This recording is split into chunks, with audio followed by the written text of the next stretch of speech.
Isa sa mga lokasyon ng incognito action serye ng ABS-CBN Studios ay ang Bandang Baguio. As you read this, sasalang na uli ang cast sa bagong cycle ng kanilang locking taping. Pero may chikang narinig na hindi raw muna kasama sa cycle na ito ang tambalang maton na sina Maris Racal at Anthony Jennings. Nagkaroon nga raw ng revision sa script. Pero kung may revision sa script at hindi nga muna kasama sa cycle na ito ang maton love team, dahil ba yun sa kontrobersyang kinasasangkutan nila?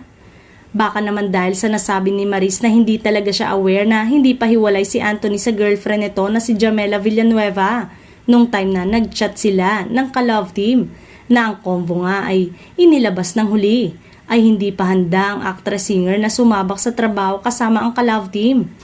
Aabangan ang mga kwento sa new cycle ng locking taping ng incognito at malalaman kung talagang wala nga muna sina Maris at Anthony o papalitan nito sa nasabing serye.